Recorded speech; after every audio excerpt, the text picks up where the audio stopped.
My Lecturer, My Husband by Glitisius versi novel. Jangan lupa subscribe, like, dan bunyikan loncengnya ya, biar admin semangat buat ngepost episode selanjutnya. Silahkan menikmati. My Lecturer, My Husband episode 18 by Glitisius.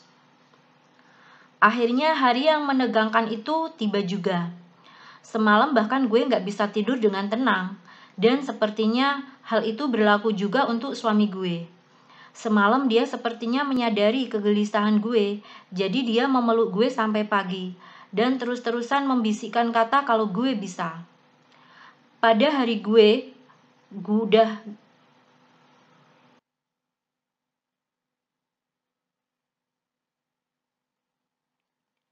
My Lecturer, My Husband episode 18 by Glitisius. Akhirnya hari yang menegangkan untuk gue tiba. Semalam bahkan gue gak bisa tidur dengan tenang. Dan sepertinya hal itu berlaku juga untuk suami gue. Semalam dia sepertinya menyadari kegelisahan gue, jadi dia memeluk gue sampai pagi. Dan terus-terusan membisikkan kata-kata ke gue kalau gue bisa. Kalau kamu sukses, saya akan kasih kamu hadiah, kata Pak Arya yang membuat gue menghela nafas. Saya bukan anak kecil. Hadiahnya liburan, kata Pak Arya yang membuat gue merengut heran. Mas sakit? Tanya gue yang membuat wajah Pak Arya berubah menjadi gak enak. Gak enak kan digituin? Kita satu sama berarti, batin gue. Saya gak sakit, kata Pak Arya. Terus? Ayah sama ibu sebenarnya udah nyiapin honeymoon trip dari jauh hari setelah kamu selesai sidang. Makanya saya lebih memilih pulang setelah kamu selesai sidang.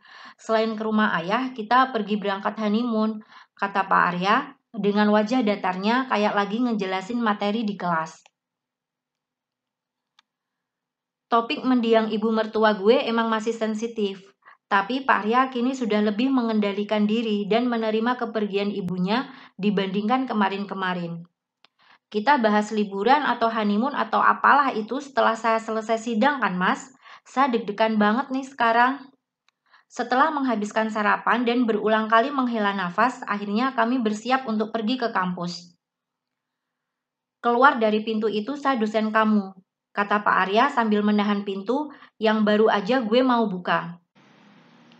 Gue merasa familiar dengan situasi ini saat sidang proposal dulu. Dia mau ngucapin semangat aja kok repot. Mas mau ngasih semangat ya? Tebak gue pada akhirnya yang langsung dia jawab dengan anggukan. Kamu pasti bisa, kata Pak Arya. Setelah dia menahan tengkuk gue dan memberikan ciuman memabukkan yang membuat gue memejamkan mata gue, dia baru melepaskan ciumannya beberapa saat kemudian. Mas, gara-gara tindakan mas saya buyar kan? Saya lupa apa yang mau saya presentasikan. Aduh, gimana dong? Kata gue dengan histeris. Dia mau nyemangatin malah membuat apalan gue hilang karena ciumannya. Otak kamu mikirnya yang aneh-aneh ya, kata Pak Arya sambil menyentil jidat gue. Mas kali yang otaknya mikir macem-macem. Kita mau berdebat tentang isi otak sampai waktu sidang kamu mulai, tanya Pak Arya yang membuat gue segera melepaskan diri gue dari dia dan segera keluar dari apartemen sambil merutuki suami gue. Gue sampai di depan ruang sidang diantar oleh teman-teman gue. Pak Arya ada di ruangannya, tapi dia sempat cat dan meyakinkan gue kalau gue bisa. Dengan doa dari teman-teman, gue akhirnya masuk ke ruang sidang. Kalau disebut pembantaian massal, gue rasa itu layak untuk menggambarkan kondisi gue sekarang. Pertanyaan yang dilontarkan teoritis dan skripsi gue dikupas tuntas sama dosen penguji karena gue istri dari Pak Arya. Untungnya gue bisa menjawab semua pertanyaan meski sempat terbata di beberapa poin. Intinya sidang gue sukses. Gue membuka ruang sidang dan teman-teman gue menyambut gue dengan pelukan. Ada yang menyambut dengan bunga, juga coklat. Gak lama kemudian gue melihat Kara berjalan ke arah kumpulan gue dan teman-teman gue sambil membawa sebuah buket bunga mawar hitam. Hal itu membuat semua orang memandang ke arah kami dengan pandangan penasaran karena mereka tahu kalau gue masih menjalin hubungan dengan Kara. Mahasiswa lain pun mulai memenuhi lorong, bahkan lorong lantai 2 pun kini sudah penuh. Teman-teman gue pun melihat ke arah Pak Arya yang melihat ke arah kami dari kejauhan dengan ekspresi panik. Selamat untuk sidangnya, kata Kara yang membuat gue merasa bersalah. Gue bisa ngedenger orang-orang mulai heboh membicarakan gue saat ini, karena Pak Arya pun ada di sana memperhatikan setiap gerak-gerik kami. Makasih udah mau datang, Kara, jawab gue. Semoga kamu terus diberi kelancaran dan kesuksesan. Makasih untuk semuanya, kata Kara sambil menjulurkan buket bunga warna mawar hitam. Kara, maaf, kata gue dengan gak enak. Kara hanya mengulum senyumannya dan menarik tangan gue untuk menerima buket mawar hitam yang ada di tangannya. Setelahnya Kara membalikkan tubuhnya dan berjalan menjauh, meninggalkan gue dan teman-teman gue yang masih terpaku. Mawar hitam berarti perpisahan dan juga kesedihan. Mungkinkah Kara sudah melepaskan gue saat ini? Gue masih menggenggam buket bunga pemberian dari Kara saat gue pulang. Dan gue bisa melihat orang-orang melihat gue dengan pandangan benci, meski mereka nggak ngomong sepatah kata pun. Gue tahu gue salah karena udah menyakiti hati Kara, tapi semua ini bukanlah keinginan gue. Kalaupun mau dihitung-hitung, suami gue lebih dulu mengenal gue, bahkan sebelum gue bertemu dan berpacaran dengan Kara. Di satu sisi gue merasa begitu bersalah akan Kara, tapi di sisi lain, gue gak ingin disalahkan karena semua ini bukanlah kemauan gue. Sesampainya di apartemen, gue hanya menaruh bunga pemberian Kara di atas meja ruang tengah dan langsung masuk ke dalam kamar. Gue memilih untuk menyembunyikan diri di balik selimut dan menangis.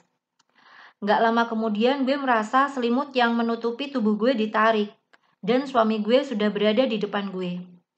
Sidangnya beneran lancar kan? Tanya Pak Arya. Ini bukan tentang sidang, dia gak mengerti, batin gue. Saya cuma capek, jawab gue dengan sedikit tersenggal karena efek menangis. Dia merapikan rambut gue dan juga menghampas air mata gue dengan jemarinya. Kamu sedih pisah sama pacar kamu? Gue gak sedih karena gue pisah sama pacar gue. Gue sadar kalau gue gak pantas untuk itu di saat gue sudah bersuami.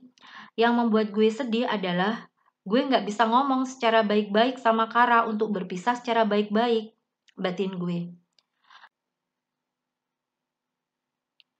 Gak gitu, jawab gue. Terus, saya mau tidur, timpal gue sambil membalikkan tubuh. Gue lagi gak ingin membahas topik ini sekarang. Pak Arya ikut masuk ke dalam selimut dan ikut terbaring di depan gue saat ini. Dia memperhatikan wajah gue, seakan mencoba untuk mencari tahu lebih jauh akan apa yang gue rasakan. Gue memilih menyembunyikan wajah gue di dadanya dan memeluknya. Wangi parfumnya selalu bisa membuat gue menjadi lebih tenang. Jangan sedih, saya nggak suka lihat kamu nangis. Kalau gitu nggak usah lihat, kata gue sambil lebih merapatkan diri ke tubuhnya, hingga dia nggak akan bisa melihat wajah gue. Gue terbangun di saat langit sudah menggelap, dan suami gue sudah nggak ada di samping gue. Gak lama kemudian, gue melihat dia masuk ke dalam kamar dengan pakaian yang sudah rapi dan terkesan formal. Mas mau kemana? Tanya gue bingung. Saya belum ngasih kamu hadiah untuk kelancaran sidang kamu, kata Pak Arya, yang membuat gue menjerit. Terus? Ayo kita makan malam? Di rumah? Dengan pakaian seformal itu? Bukan, saya mau ajak kamu ke suatu tempat. Kamu kalau dandan lama ya, komentar Pak Arya begitu kami sedang dalam perjalanan. Ya kan masnya formal, kalau saya kebanting kan gak lucu juga, jawab gue. Kenapa di rumah gak pernah dandan? Ya ngapain juga mas, kan di rumah. Kalau dandan saat pergi yang melihat banyak orang. Terus, mas maunya saya dandan dan dilihat sama mas doang, tanya gue. Tetapi suami gue malah bungkam. Bilang saya cantik malam ini gak dosa kok mas. Gak usah muter-muter segala ngomongnya, kata gue dengan sedikit meledek. Suami gue yang kaku harus diimbangi dengan segala kelakuan absurd gue. Saya gak bermaksud memuji. Emang kapan mas pernah muji saya? Skakmat, dia terdiam. Untung dia lagi nyetir. Jadi gak main nyosor untuk menghentikan ocehan gue. Untuk saat ini gue berada di atas angin. Kita akhirnya sampai di tempat makan yang dituju Dan gue cukup terkejut suami gue memilih tempat yang bisa dibilang cukup romantis. Mungkin ini sebagai ganti surprise dia saat gue sidang proposal waktu itu. Ada beberapa pasangan lain yang berada di restoran ini selain gue. Ternyata suami gue sudah booking salah satu meja. Saya bukan orang yang bisa menyewa dan booking restoran ini seperti di drama-drama yang selalu kamu tonton. Karena uangnya itu lebih baik digunakan untuk keperluan kuliah kamu nanti. Ini gue bingung harus senang punya suami dengan orientasi masa depan yang bagus, atau malah sedih karena dia terlalu to the point dan perhitungan. Iya, saya ngerti kok, jawab gue. Tidak ada percakapan dan obrolan romantis. Kami hanya sibuk melihat buku menu yang tersedia. Tipikal suami gue lah. Permisi, kata salah seorang pelayan yang membuat gue menoleh ke arahnya. Di tangannya terdapat buket mawar merah yang cukup besar. Dan pelayan itu memberikan buket bunganya ke gue. Ini buat saya, tanya gue gak percaya yang dijawab anggukan sama pelayan itu. Gue pun memandang sekeliling yang membuat Pak Arya berdehem. Kamu ngapain? Matanya ngelirik ke sana kemari. Mau nyari yang ngirim bunga? Jawab gue yang membuat Pak Arya mendengus. Gue pun tertawa melihat suami gue yang ngambek karena gue kerjain kali ini. Ayolah, kan gak biasanya mas kayak gini. Wajar aja saya heran. Tapi sebelumnya makasih udah beliin saya bunga, kata gue sambil menggenggam tangannya. Selamat untuk kelancaran sidangnya. Makasih mas, semuanya juga berkat bantuan dan bimbingan mas. Saya nggak tahu bunga apa yang cocok untuk ngasih selamat sidang skripsi. Makanya saya pilih mawar merah. Jawab dia yang membuat gue mengulum senyum. Nggak ada sisi romantisnya emang, tapi setidaknya dia sudah berusaha. Bunga apapun saya nggak masalah, apalagi bunga bank. Kamu mata duitan ternyata ya, kata Pak Ayah dengan serius yang membuat gue tergelak. Nggak ada makan malam romantis dengan suasana aneh kayak gini, tapi inilah suami gue. Mungkin gue sering menyebut nama Kara dalam doa gue untuk menjadi pendamping gue. Tetapi mungkin Pak Arya jauh lebih sering menyebut nama gue dalam doanya untuk menjadi pendampingnya. Guys, sampai bertemu di episode ke-19 ya. Episode yang akan datang lebih seru loh, karena akan menceritakan honeymoon Inggit dan Pak Arya. Jangan sampai ketinggalan ya. Jangan lupa subscribe, like, dan bunyikan loncengnya. Terima kasih.